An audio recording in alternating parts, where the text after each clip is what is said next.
ጤና ይስጥልን ውድ የመድፈኛው ቤተሰቦች እንዴት ናችሁ? በርከት ያሉ ጉዳዮችን ልናነሳ አርሰናልን የተመለከቱ መረጃዎችን ብቻ ልንነግራችሁ በድጋሚ ተገናኝተናል። በርከት ያሉ ጉዳዮችን እናነሳለን እንዳልነው በቅድሚያ እናስተዋውቃችሁ ምን ጉዳዮች እንደያዘን። በዝውውር ጉዳዮች የምናነሳቸው መረጃዎች አሉ። ከነዚህ መካከል ወደ ፈረንሳይ ወደ ሊግም ሄደን አርሰናል ሊያስፈርመው ስለፈለገው አንድ ተጫዋች እንነግራችኋለን። በዚህ ተጫዋች ጉዳይ ላይ የፈረንሳይ ታማኝ የሚባሉ ብዙሃን መገናኛዎች መካከል እነ ሌኪፕ ይዘውት የወጡት መረጃ አለ። ከሞንፔሌ የሚመጣ ተጫዋች ነው እየተባለ ይገኛል።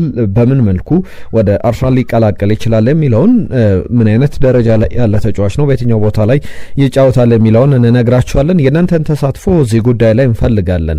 በአርሰናል በኩል ከዚህ በፊት ከሞንፔሌ ያስፈረመው ተጫዋች የምታስታውሱት ማን ነው? ጥቀሱልን። አሁን ደግሞ የሚመጣውን ተጫዋች እኛ እንነግራችኋለን።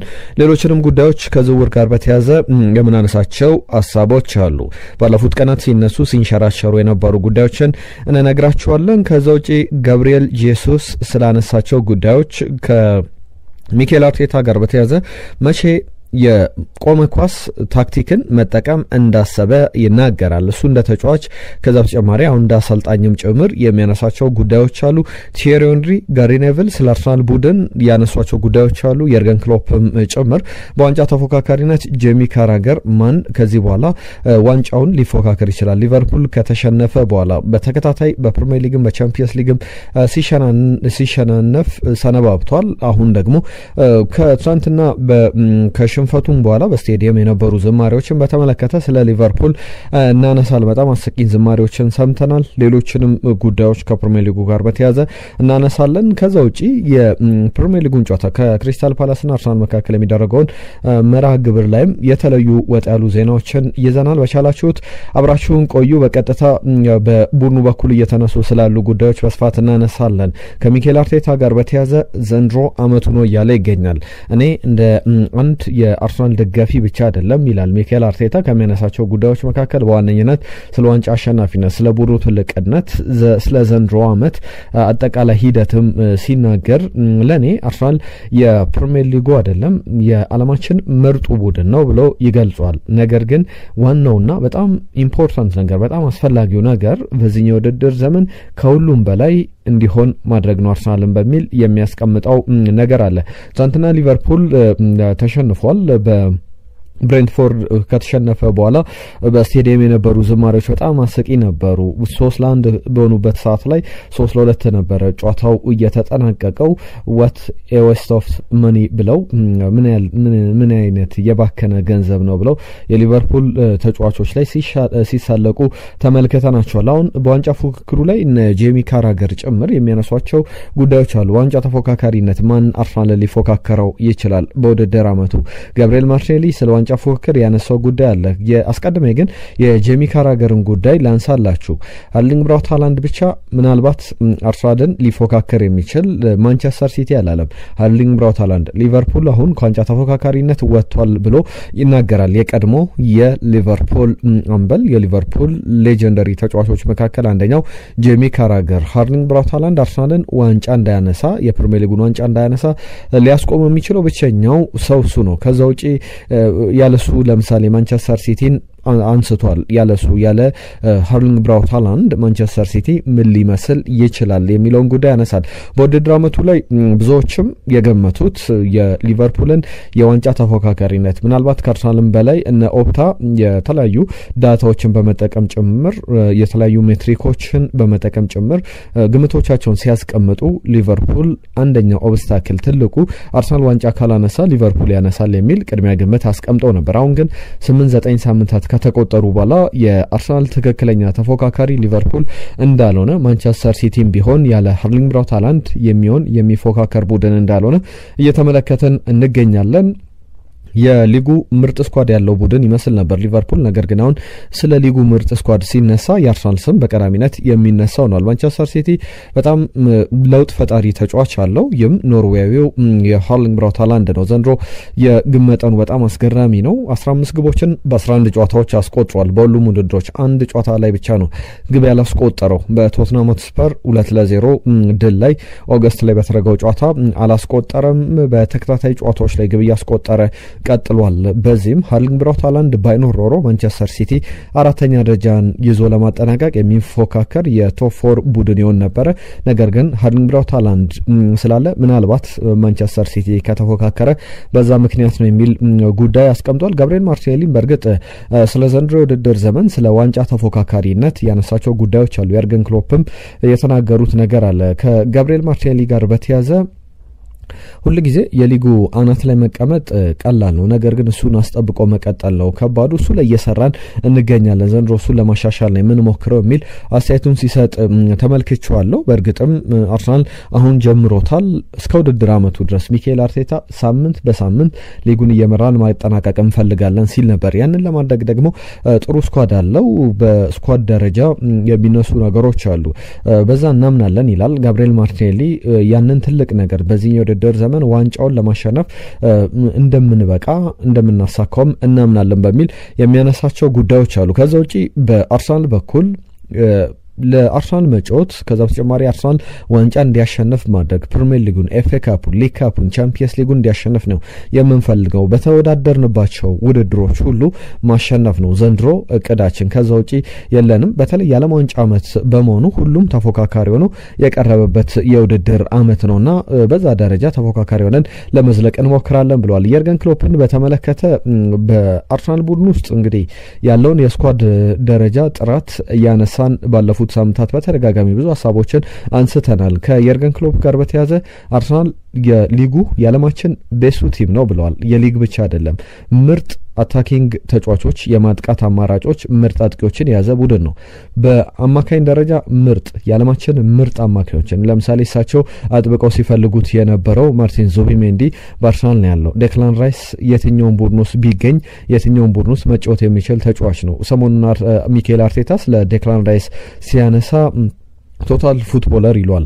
ሁሉንም ነገሮች ማድረግ የሚችል ግን ማስቆጠር፣ አሲስት ማድረግ፣ መከላከል፣ ማጥቃት፣ ብዙ ኪሎ ሜትሮችን ማካለል፣ መሮጥ የማይሰለቸው ሁሉንም ነገር ማድረግ ስለሚችል ቶታል ፉትቦለር ብሎ ሲገልጸው ነበርና ይህንን ሚድፊልደር በማንሳት የሁለቱን ጥምረት ዙቢሜንዲ እና ኤዜ ማርቲን ኦዴጋርድ ያሉበት ሚድፊልደር የዓለማችን ምርጡ ሚድፊልደር ነው ብለው ይገልጹታል። ከዛ በተጨማሪ የዓለማችን ምርጥ ተከላካዮችንም ይዟል። ሴንሴሽናል ነው ብለው የተለየ ቡድን ነው በአመታት ውስጥ የተመለከትነው ምርጡ የአርሰናል ቡድን ነው በሚል የሚገልጹት አገላለጽ በጣም አስገራሚ ሆኖ እየተመለከትን እንገኛለን። ከዛ ውጪ ግን በአርሰናል ቤት ሊነሱ ከሚችሉ ጉዳዮች መካከል ጄሚ ካራገር ብቻ አይደለም፣ ሌሎችም ተንታኞች የሰጧቸው አስተያየቶች አሉ። ለምሳሌ ጋሪ ኔቭል፣ ቲየሪ ሄንሪ የሚያነሷቸው ጉዳዮች አሉ። ስለ ዋንጫ ተፎካካሪነት ብቻ አይደለም፣ እንዴት ዋንጫው ሊያሸንፍ ይችላል አርሰናል በሚለው ጉዳይ ላይ ጋሪ ኔቭል አንድ ሀሳብ ያነሳል። ለምሳሌ ጁሪን ቲምበርን በምሳሌነት አንድ ምሳሌ ጠቅሶ አርሰናል ዋንጫ አሸናፊ ቡድን እንደሆነ ይናገራል። እንዴት ነው ይህንን የሚያነሳው? በፕሪሚየር ሊጉ ብቻ አይደለም የዓለማችን አሁን የወቅቱ በእርግጥ በትክክል እውነታውንም ስናነሳ ይላል ጁሪን ቲምበር የዓለማችን ምርጡ ፉልባክ ነው ብሎ ይገልጿል። በፕሪሚየር ሊግም ብቻ አይደለም በአጠቃላይ በጣም ጥሩ የውድድር ዘመን እያሳለፈ ይገኛል። ለምሳሌ እኔ የአትሌቲኮ ማድሪድን ጨዋታ ስመለከት ሉዊስ ስኬሊን ተመልክቻለሁ። በእርግጥም ጁሪን ቲምበርም እየተጫወተ ተመልክቼዋለሁ። ቤን ዋይት ተቀያሪ ወንበር ላይ ነበር፣ ሪካርዶ ካላፊዮሪ ተቀያሪ ወንበር ላይ ነበር ይላል። እነዚህን ሁሉ ሳስብ እነዚህን ሁሉ ፉልባኮች ስመለከት ለምሳሌ ሊቨርፑል ካሉት ፉልባኮች ሁሉም ይሻላሉ። ሁሉም አራቱም ሉዊስ ስኬሊም፣ ጁሪን ቲምበርም፣ ቤን ዋይትም፣ ሪካርዶ ካላፊዮሪም ሊቨርፑል ካለው ፉልባኮች በሙሉ የተሻሉ ነው። ከነ ሚሎስ ኬርኬዝም ሌሎችም ከሚሰለፉት ከነ ጀርሜ ፍሪምፖንግ፣ ኮረን ብራድሊ ጨምሮ የተሻሉ ፉልባኮች ናቸው። ሊቨርፑል ያጣው ይህንን ይመስለኛል። በሊጉ ላይ ይህንን ነገር ማግኘት አልቻለም አርሰናል። ለዛም የዋንጫ ተፎካካሪ ብቻ አይደለም አሸናፊ ቡድን ነው። እኔ ስለ ቲምበር ሳስብ በአእምሮ ውስጥ የሚመጣው ምን አይነት ክላስ ያለው ተጫዋች እንደሆነ ነው የማስበው ይላል። በእርግጥም ያንን በትክክል እያስመለከተን ይገኛል። ከሪያል ማድሪድ ጋር ሲጫወት ለምሳሌ ዳኒ ካርቫልን በምሳሌነት ይጠቅሳል። ዳኒ ካርቫል ማለት እንደ ጁሪን ቲምበር ያለ ነው። በጣም ለዳኒ ካርቫል የቀረበ ተጫዋች ቢኖር ጁሪን ቲምበር ነው በሚል ሁሉን ነገር ማድረግ የሚችል በሚል ይገልጿል። ለሁሉም ይህንን ጉዳይ በትክክል የሚያስነሱ የሚያነጋግሩ ሀሳቦች እንደሆኑ መናገር ይቻላል። ከቲየሪ ሄንሪ ጋር በተያዘ እንደ አንድ የአርሰናል ደጋፊ፣ እንደ አንድ ተንታኝ፣ እንደ አንድ የቀድሞ ተጫዋች፣ እንደ አንድ ደግሞ በእግር ኳሱ ትልልቅ ነገሮችን እንዳሳካ ተጫዋች የአርሰናልን የዘንድሮ የዋንጫ አሸናፊነት በልዩ መንገድ ያነሷል። ለምሳሌ ካለው ስኳድ ይጀምራል። በጣም ትልቅ ስኳድ ነው ያለው እና ሚኬል አርቴታ ለምሳሌ የትኛውንም ተጫዋች ተቀያሪ ወንበር ላይ ቢያስቀምጥ ሪስፔክት እናደርጋለን። ምክንያቱም ተቀይሮ የሚገባው ወይም ያንን ተጫዋች ተክቶ የሚገባው በደንብ የሚገባው አይነት ተጫዋች ነውና ቅያሜ ቅራኔም የሚፈጥር ነገር እንዳልሆነ ቲየሪ ሄንሪ ያነሳል። ለምሳሌ ኦዴጋርድ፣ ሳሊባን፣ ሳካን ከዚህ በፊት በነበሩ የውድድር ዘመናት አርሰናል ዋንጫ ያጣባቸው ጊዜያት ላይ እነዚህ ተጫዋቾች በመጎዳታቸው ምክንያት ክለቡ በጣም በስኳዱ ላይ እጥረት እንዳለ የተጫዋቾች ኳሊቲ ችግር እንዳለ የተመለከተበት ነበር። አሁን ግን ያ ችግር የሚነሳ አይደለም። በቅርብ ጨዋታዎች ላይ ሳካ ባይኖር አርሰናል ሲያሸንፍ ነበረ። ዊሊያም ሳሊባ ሳይኖር ተጫውቷል። ማርቲን ኦዴጋርድ አሁን ባለፉት ሳምንታት ላይ አልነበረም። ሌሎችም ተጫዋቾች በትክክል እነዚህ ተጫዋቾች አለመኖራቸው ቡድኑን እየጎዳ አይደለምና ያንን እየተመለከተ እንገኛለን። ከወጣት ተጫዋቾች ጋር በተያያዘ ሚኬል አርቴታን መጠየቅ ያለበት ነገር ሊሆን ይችላል ይላል። ወጣት ተጫዋቾች እድል የማግኘት ጉዳይ። ነገር ግን እኔ እንደ አንድ የአርሰናል ደጋፊ፣ እንደ አንድ የአርሰናል ተጫዋች፣ እንደ አንድ የተንታኝም ጭምር አርሰናል ዋንጫ እንደሚያሸንፍ አስባለሁ። ከወጣቶች ጋርም በተያያዘ ኗኔሪ፣ ማክስ ዳውማንን፣ ሉዊስ ስኬሊ፣ ቡካዮ ሳካ ሲጫወቱ የአካዳሚ ፍሬዎች ናቸውና መመልከት ያስደስታል የሚል ጉዳይ በትክክል ሲያነሳ ነበር። ነገር ግን እንደ ተንታኝም እንደ ደጋፊም እንደ እግር ኳስ ተጫዋችም አርሰናል ከዚህ የተሻለ ጊዜ ላይ ያለ አይመስለኝም። በጣም በአመታት ምርጡ ቡድን ነው። አርሰናልን ዋንጫ ያሸንፋል ብዬ የተመለከትኩበት ጊዜ የለም በቅርብ ጊዜያት ላይ። አሁን ግን ዋንጫውን ያሸንፋል ብዬ አስባለሁ ይላል። እንደዚህ ተንታኞች ብቻ አይደለም አርሰናል ዋንጫ ያሸንፋል ብለው ግምቶቻቸውን እየሰጡ ያሉ ሌሎችም ከተንታኞች ባለፈ ግምቶቻቸውን ከሚሰጡ ባለሙያዎች በተጨማሪ አንዳንድ ቁጥሮች ከአርሰናል በተቃራኒ የሚቆሙ አይደሉም። አርሰናልን የሚደግፉ ናቸው። ለምሳሌ በሁሉ ነገር አርሰናል በማጥቃት በመከላከል ብዙ ግቦችን በማስቆጠር ጥቂት ግቦችን በማስተናገድ የሊጉ መሪ ነውና ያም ለዋንጫ እንዲገመት ያደረገው ነው። ከዛ ውጪ ግን የቫር እዚህ አልተርናቲቭ ቴብል የሚባል ጉዳይ አለ። የቫር ሁለተኛ አማራጮችን ስንመለከት በቫር ደረጃ የቫር ጥቅም ላይ ባይውል የትኛው ቡድን ይጎዳል፣ የትኛው ቡድን ይጠቀማል በሚለው ጉዳይ ላይ አርሰናል በቫር እንግዲህ ጥቅም ላይ ባይውል የሚጎዳ ቡድን አይደለም፣ የሚጠቀም ቡድን አይደለም። ባለው ስታንዳርድ የሚቀጥል ቡድን ነውና ቫር ላይ የተመሰረተ ቡድን አይደለም። ማንቸስተር ሲቲም በዛ ደረጃ ይቀመጣል። ሊቨርፑል በደረጃው ሸርተት ይላል፣ ወደ ታች ዝቅ ይላል፣ ወደ አምስተኛ ሶስት።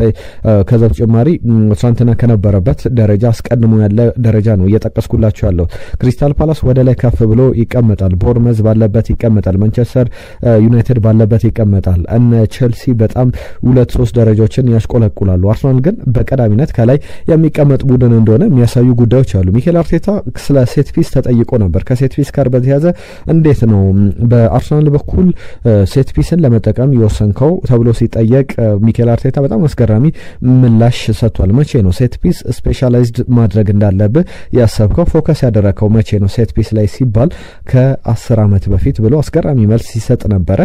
ወደ ማንቸስተር ሲቲ በአሰልጣኝነት አምርቷል። ከዛ በፊት በተጫዋችነት የመጨረሻዎቹ ዓመታት በአርሰናል ቤት የሚጠቀሱ ናቸውና ከዛ በፊት እንግዲህ ስለ ሴት ፒስ እኔ ሴት ፒስን ለመተግበር ትክክለኛው ፕሮፋይል ያለኝ ተጫዋች ላልሆን እችላለሁ ይላል በተጫዋችነት። ምክንያቱም ሚኬል አርቴታ በጣም ረጅም የሚባል ተጫዋች አይደለም። ፊዚካሊ ፈርጣማ ግዙፍ የሚባል ተጫዋች አይደለም። ከዛ በተጨማሪ ቅጣት ምት ላይም ጥሩ ቢባልም ስፔሻሊስት የሚባል አይደለምና ያንን ደግሞ በታክቲክ ደረጃ ሌሎች ተጫዋቾች በማሰለጠንበት ጊዜ እነሱ እንዲጠቀሙት በማድረግ ያንን ለማሳካት እሞክራለሁ ይላል። ከጋብሪኤል ማጋሌሽ ጋር በተያያዘ በዝርዝር የሚያነሳቸው ጉዳዮች አሉ። ወደ በኋላ ላይ ከሚኬል አርቴታ ጋር በተያያዘ በዚህ ጉዳይ ላይ እመለስበታለሁ። የዝውውር ጉዳዮችን ላንሳላችሁ። ጋብሪኤል ሱስን በተመለከተ ከአርሰናል ጋር በተያያዘ እኔ ኮቾቹ የአርሰናል ኮቾች የቦርድ አባላትም ጭምር ሁሉ ጊዜ ባገኙን ቁጥር እንዴት ኤክሳይትድ እንደሆኑ እኔ የምመለስበት ጊዜ እንደሚያጓጓቸው ይነግሩኛልና እኔ ከአርሰናል ውጪ ራሴን እያሰብኩ አልገኝም። ኮንትራት አለኝ እስከ 2027 ይላል። በተለይ ደግሞ ያንን ኮንትራት እስካሁን አልታደሰልኝም። ነገር ግን ከአርሰናል ውጪ ራሴን እየተመለከትኩ አልገኝም፣ በአርሰናል እቆያለሁ የሚል እምነት አለኝ የሚል ነገር አንስቷል። ከዛ ውጪ በውድድር አመቱ ላይ ጥሩ ተስፋ ያላቸው አሁን ለምሳሌ የጋብሪኤል ማጋሌሽን ጉዳይ ቀደም አንስቻለሁ፣ መለስበታለሁ። የጋብሪኤል ሱስን ጉዳይ በዝውውር ጉዳይ በክለቡ የሚቆይ ከሆነ ኑኒ ማዱዌኬ ከቨርስ ያሉበት ቡድን እነዚህ ሲመጡ በጣም የሚጠበቅ ነው። የአርሰናል ተጫዋቾች ላይ ፍላጎቶች አሉ። ጋብሪኤል ሱስን ያልፈለገ ክለብ የለም። በተለይ በፕሪሚየር ሊግ እነ ኤቨርተን፣ ዌስትሃም ዩናይትድ፣ እነ ብራዚል ፓልሜራስ፣ ፍላሚንጎ ሲፈልጉት ነበርና በስፋት የሚጠቀሱ ጉዳዮች አሉ። ዝውውር ጉዳዮች ላይ ግን አንዳንድ ትኩረት አድርጌ የማነሳቸው ሀሳቦች አሉ። ከዝውውር ጋር በተያያዘ የሚኬል አርቴታ ቡድን ቀደም ሳነሳላችሁ ነበረ ከሞንፔሌ አንድ ተጫዋች ሊያመጣ ይችላል። በቀድሞ ጊዜ ከአርሰናል ጋር በተያዘ ከሚኬል አርቴታ ጋር የተጫወተ የሞንፔሌ የቀድሞ ተጫዋች ነበረ። ያንን ስሙን ጠቅሳችሁ ሀሳቦቻችሁን ጻፉልን ብለን ስናነሳ ነበር። አሁን በዝውውር ጉዳይ ከአርሰናል ጋር በተያዘ በስፋት እየተነሳ ያለ ጉዳይ የሞንፔሌ ወጣት ተጫዋች ነው። ፓቨ ይባላል። ወደ አርሰናል ሊመጣ ይችላል ተብሏል። ከዚህ በፊት አርሰናል ከሞንፔሌ ያስፈረመው ተጫዋች ነበረ። ኮከቡ አስቆጣሪ ሆኖ በፈረንሳይ ሊጋ ላይ ካጠናቀቀ በኋላ ከዛ በተጨማሪም በውድድር አመቱ ፓሪስ ሰን ዠርመን በልጣው ሊጉን ያሸነፉበት አመት በጣም ታምር ከሚባሉ በጣም ትንንሽ ቡድኖች እና ሌስተር ያሸነፉትን አይነት ዋንጫ በፈረንሳይ ሊጋም ሞንፔሌ ያሸንፎ ነበር። ምክንያቱም ሌስተር ሊጉን ሲያሸንፍ ሳይጠበቅ ከትልልቆቹ ጋር ተፋልሞ ነው። በወቅቱ ሞንፔሌም ሲያሸንፍ ከትልልቆቹ ጋር ተፋልሞ እነ ዝላታን ኢብራሂሞቪች የነበሩበትን ቡድን በልጦ ነበር ያሸነፉና መነጋገሪያ ነበር። አሁን ደግሞ ከሞንፔሌ ጋር በተያዘ ወጣት ተጫዋች ለማስፈረም ጥረት እያደረገ ይገኛል አርሰናል። በወቅቱ ኦሊቪዬ ዢሩን እናስታውሳለን። በአርሰናል ቤት የነበረው ቆይታ በፈረንሳይ ብሔራዊ ቡድን የዓለም ዋንጫ አሸናፊ ነበር። በአሰልጣኞች የሚወደድ ለታክቲካል አቀራረብ የሚመች ለመስመር አጥቂዎች ጥሩ አገልግሎት የሚሰጥ ነውና አሁንም ሌላ አጥቂ ከሞንፔሌ አርሰናል ሊያስፈርም እየፈለገ ይገኛል ተብሏል። ፓቪያ ይባላል። ሌኪፕ ነው ዘገባውን ይዞት ወጣው። በጣም ታማኒ ከሚባሉ የፈረንሳይ ብዙሃን መገናኛዎች መካከል የሚጠቀስ ነውና የአርሰናል የስኳድ ጥራት ጉዳይ የሚነሳ ጥያቄ ውስጥ የሚገባም አይደለምና በተደጋጋሚ ቀደምም ሳነሳላችሁ ነበር። አሁን እየተነሱ ያለው ጉዳይ አርሰናል ስኳዶቹ ላይ መጨመር የሚፈልጋቸው ብዙ ወጣት ተጫዋቾች አሉ። ከነዚህ መካከል የሚጠቀስ ነው። በቅርብ ጊዜያት ላይ ከአላንድ አካዳሚ የወጡ በጣም ጥሩ ተጫዋቾች አሉ። ትልልቅ ገንዘብ የተሸጡ ስሚዝሮን፣ ኤሚሊ ስሚዝሮ፣ ኤዲ ኒኬቲያ ወደ ክሪስታል ፓላስና ፉላም ሲዘዋወሩ እስከ 70 ሚሊዮን ፓውንድ ድረስ ተከፍሎባቸዋል። ከ60 እስከ 70 ሚሊዮን ፓውንድ ድረስ አርሰናል ያገኘባቸው ዝውውሮች ናቸው። ኤታን ኖኔሪ አሁን አለ፣ ማክስ ዳውማን አሁን አለ፣ ሉዊስ ስኬሊ በሪያል ማድሪድ ጨምሮ የሚፈለግ ተጫዋች ነው። ማክስ ዳውማን የሪያል ማድሪድ አይን ውስጥ የባርሰሎና አይን ውስጥ የገባ ተጫዋች ነው። አሁን ደግሞ በቅርብ ጊዜያት ላይ የወጡ በደም የሚቆጩ አይነት ተጫዋቾች ይኖራሉ። አይደን ኤቨን ወደ ማንቸስተር ዩናይትድ፣ ቺዶ ኦቢ ወደ ማንቸስተር ዩናይትድ። እነዚህ ተጫዋቾች ለምሳሌ ቺዶ ኦቢ በማንቸስተር ዩናይትድ አርሰናል ላይ ያቀረበው የ30,000 ፓውንድ ሳምንታዊ ደሞዝ ጥያቄ በአርሰናል ውድቅ ሲደረግበት ወደዛ ሄዶ ነበረ። ብዙ እየተጫወተ አይገኝም። አርሰናል ደግሞ ሌሎችንም ወጣት ተጫዋቾች ወደ ቡድኑ እየቀላቀለ ይገኛል። ከነዚህ ወጣት ተጫዋቾች መካከል እንደ ለኪፕ ዘገባ ከሆነ ፓቨ አንዱ ነው።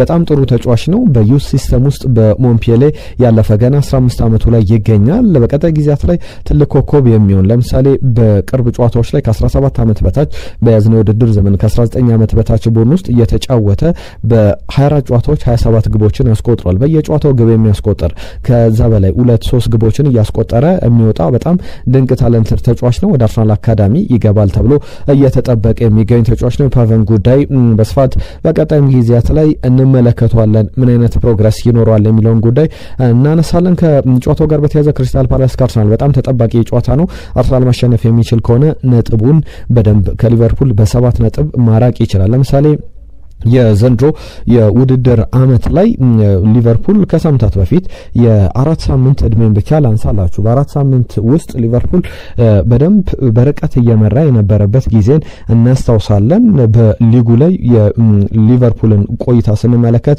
ከአርሰናል በ4 ነጥቦች በ5 ነጥቦች ከፍ ብሎ ከ4 ሳምንታት በፊት በ5 ነጥብ ከአርሰናል በልጦ ተቀምጧል። አሁን አርሰናል በ7 ነጥቦች ሊቨርፑልን የመብለጥ ቻንስ አለው። ዛሬ ማሸነፍ የሚችል ከሆነ ኤቨሬቺ ወደ ቀድሞ ቡድኑ ተመልሶ ይጫወታልና ለኔ አርሰናል የልብ ክለቤ ነው ይላል። ነገር ግን ከክሪስታል ፓላስ ጋር መጫወት ቀላል ነገር እንዳልሆነ ይናገራል። ለኔ የተለየ ቀን ነው። ከተጫዋቾች ጋር በእርግጥ እንደዚህ አይነት ነገሮች በስፋት ይነሳሉ። እኔ ከማምንባቸው ነገሮች መካከል አንደኛው ተጫዋቾች የቀድሞ ቡድኖቻቸው ላይ ግብ ያስቆጥሩ የበለጠ ለነሱ በጣም እንደ ስሜታዊ ያደርጋቸዋል።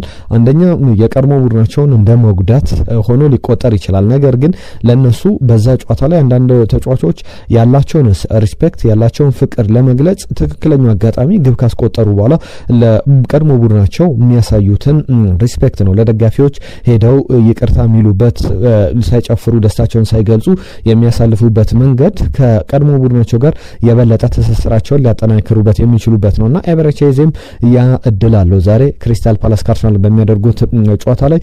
ከዛ ውጪ ለፓላስ ያለኝ ፍቅር ለኔ የተለየ ቀን ነው።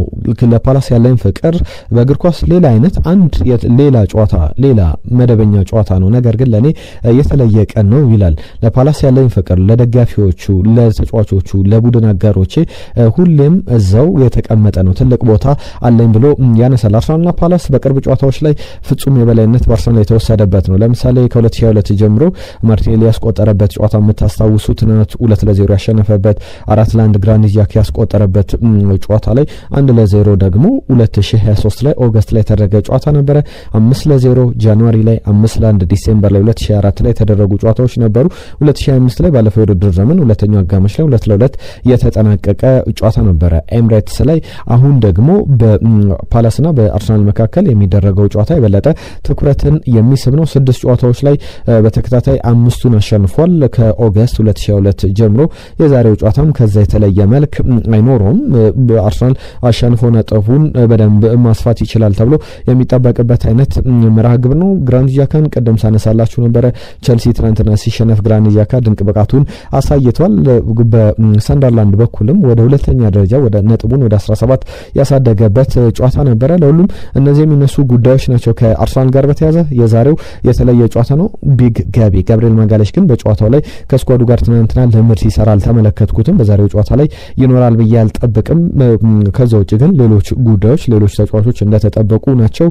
በጉዳት ላይ የነበሩ ተጫዋቾች አይኖሩም። ነገር ግን ክሪስቲያን ሞስኬራ፣ ፒየር ኤንካፒዬ የጋብሪኤል ማጋሌሽን ቦታ ይሸፍናሉ ተብሎ ይጠበቃል። እነዚህ ጉዳዮች ይነሳሉ። ጋብሪኤል ማጋሌሽን በተመለከተ ቀደም አነሳዋለሁ ስላችሁ ነበረ።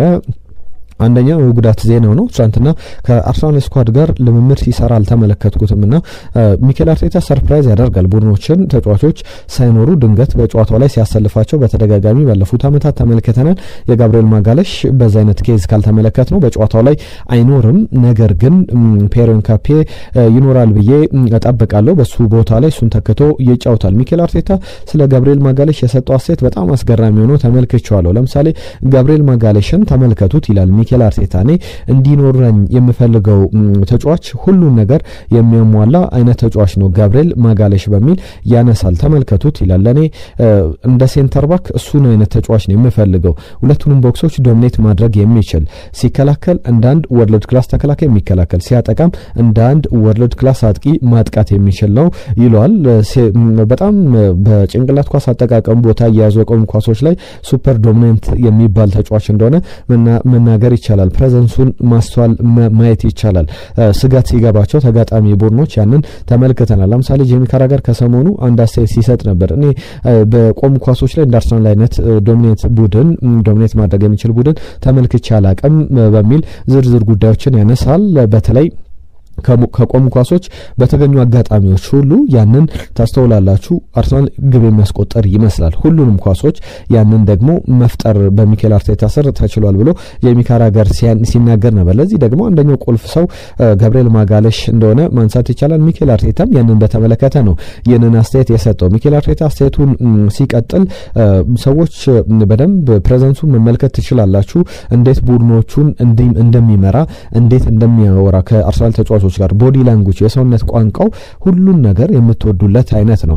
ኮኢንሲደንስ አይደለም፣ አጋጣሚ አይደለም። እዚህ የተገኘበት ቤስት ሴንተር ባክ ነው የዓለማችን ብሎ ይገልጿል። በእርግጥም ይህንን ተጫዋች ዛሬ በጨዋታ ላይ በሜዳ ላይ በክሪስታል ፓላስ ጨዋታ ላይ ላንመለከተው እንችላለን። ግምቶቻችሁን ግን አስቀምጡልን። አርሰናል ስንት ያሸንፋል የሚለውን ጉዳይ በእናንተ በኩል ምን ይመስላችኋል? ስንት ግብ ይቆጠራል? ቪክተር ጊዮኬሬሽ ተከታታይ ጨዋታ ላይ ግብ አስቆጥሮ ይወጣል ወይ? ግምቶቻችሁን እንፈልጋለን። ጨዋታው በደንብ የሚጠበቅ ነው። አርሰናል 3 ነጥብ የሚጠበቅበት አይነት ነው። በቀጣይ ቪዲዮቻችን ደግሞ ስለ አርሰናል ሌፍት ፉተርስ እናነሳለን። የግራግር ተጫዋቾች ለምሳሌ በእኛ ሀገር በተለምዶ አንድ የግራግር ተጫዋች እንግዲህ ሁሉንም ነገር ማድረግ ይችላል፣ ግራግር ሆኖ ኳስ የማይችል የለም ተብሎ ይገለጻል። አርሰናል ደግሞ ከስኳዱ ምን ያክሉን ግራግር ተጫዋች እንዳሉት ግምቶችን እንኳን ማስቀመጥ ይከብዳቸዋል ብዬ ነው የማስበውና ግምቶቻችሁን አስቀምጡልን እስቲ። ምን ያክል ተጫዋቾች ከአርሰናል የዋናው ቡድን አባላት መካከል ምን ያክሉ የግራግር ተጫዋቾች ይመስሏቸዋል? 5 10 ወይስ 7 ወይስ 6? ምን ያክሉ ተጫዋቾች? እናንተ ግምቶቻችሁን አስቀምጡልን። ነገ ወይም ከነገ በስቲያ በሚኖረን ቆይታ ላይ የአርሰናልን የቀኝ እግር ተጫዋቾችና የግራ እግር ተጫዋቾች ስኳድ ስብስብ እናሳውቃቸዋለን። ከዛ ውጪ ቢጋጠሙ ማን ያሸንፋል የሚለውንም ከእናንተ ጋር ውይይት የምናደርግበት ነው የሚሆነው። ምርጥ 11 እናወጣለን የግራ እግር የቀኝ እግር ተጫዋቾች ብለን። የእናንተን ሀሳብ ግን ጻፉልን። የኢትዮ አርሰናል ቻናል ቤተሰብ ሁኑ። በየዕለቱ አዳዲስ ጉዳዮችን ይዘን እየመጣን እንገኛለን። ቤተሰብ ሁኑ። በተለይ ደግሞ አበረታቱን። ይህንን ቻናል ማሳደግ አለብን። ትልቅ ቤተሰብ ትልቅ ኮሚኒቲ መፍጠር አለብን። የተለያዩ ጉዳዮችን የትም ያልተሰሙ ጉዳዮችን እየነገርናችሁ እንገኛለንና ልታበረታቱን ይገባል። ለዛሬ ግን ያዝንላችሁ ጉዳዮች ይህንን ይመስል ነበር። ከጨዋታ በኋላ በድጋሚ አዲስ መረጃዎች በአዳዲስ ጉዳዮች እንገናኛለን። አብራችሁን ቆዩ። ጤና ይስጥልን።